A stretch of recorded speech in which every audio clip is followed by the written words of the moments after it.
Hi, I'm Carl.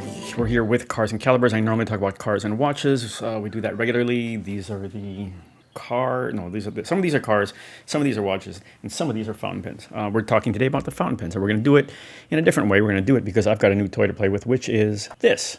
It's the Blackmagic A10 Mini. I don't know much about it, but I've been told I could use it, so I'm testing it out. It lets me do this, lets me do this, and lets me do stuff like this, which puts me on screen and lets me do this, this, this. Apparently, I've been told that when I'm talking about watches, I'm not showing the watch enough, so I'm going to try and change that. Okay, so what we're talking about today is this.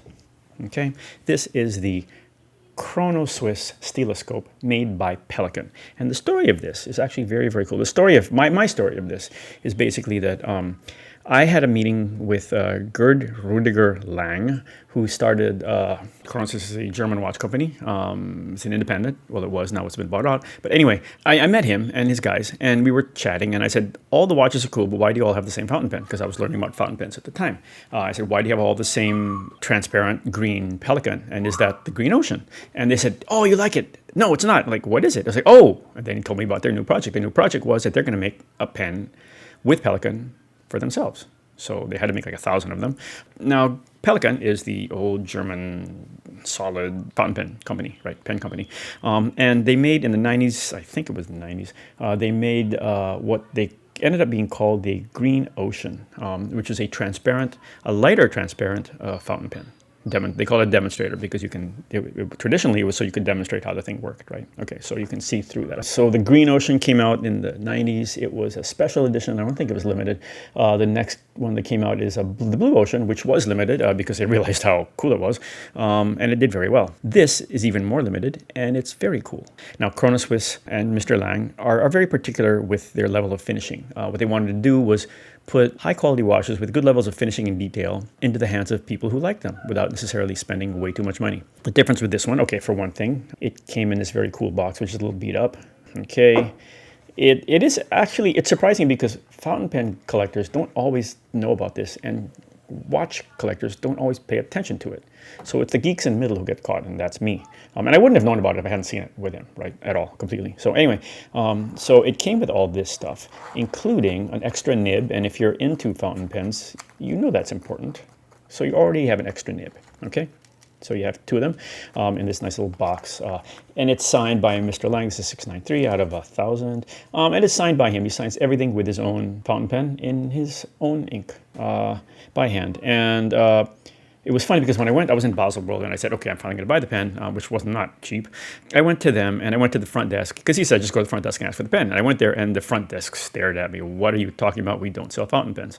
So I said, go ask Mr. Lang. And they just really, really stared at me. And then they went to go Mr. Lang, and he turns around, oh, yeah, okay. So that's got it all sorted out. And that's when half of them realized we actually have fountain pens. Okay, what's special about this fountain pen? If you know the Pelicans, you know that this is a special, the usual filling system they have where you unscrew that and so on. What's special about this is that, for one thing, the nib is Mr. Lang's nib, so that's the Chronoswiss sign. It's a bit, if you're used to the really cool Pelican-looking thing, then that's not that, but it's nice. It's a two-tone thing, which is very, very with the time that this was released in the 2000s, 2000s, yeah.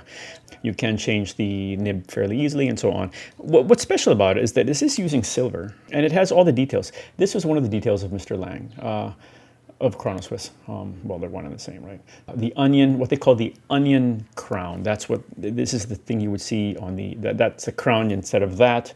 Okay, that's not a Chronoswiss, that's an Oris. That's a cool Oris, the Carl Bashir. It's one of the first ones with an original Erica strap. So you would have details like this. You would have details like this.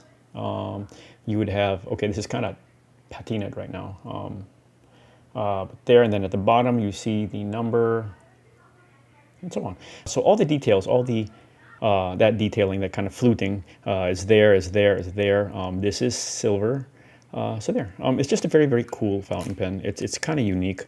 Most people don't know it exists. They don't know why it's important. They don't know what it's. You see, I got it in 2010. Okay, don't even remember that. My watches are only authentic with this fountain pen, meaning he really actually signed off on all of them. So it's very, very cool. And he was a really nice guy. So there. There aren't a lot of them. They come and go. There used to be some good deals for them. That ain't the case anymore. So if you're into them, they're actually a good. I mean, if people are paying attention to the blue ocean and the green ocean and all the new things that are coming out now because of the collectors, this is one that's actually, it's just really off almost everyone's radar. And yet it's just very, very nice. Don't post this thing, meaning for those that don't know what I'm talking about, posting is putting that there. It's nice for some pens. It's not for most of the pens that I like. The pens that I like that I do post with are things like this, which is the Pilot Mu 90, which is a recreation of an older one, which is actually really, really nice. It's very, very well balanced. I post that. I post something like this, which is actually, from Oris. But this is a Coveco, so they had them make up a batch of pens for them.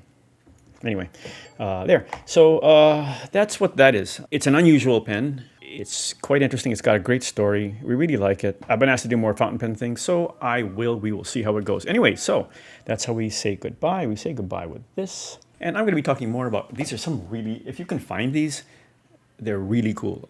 This one I got many, many years ago. This one's more recent, all about Japan. That one is from the Danny Trio guys. So anyway, we're going to start doing more about fountain pens and books and all the different things we do. We hope you enjoyed this one. Thank you very much. This has been Cars and Calibers, and this is Carl. Thank you. Goodbye.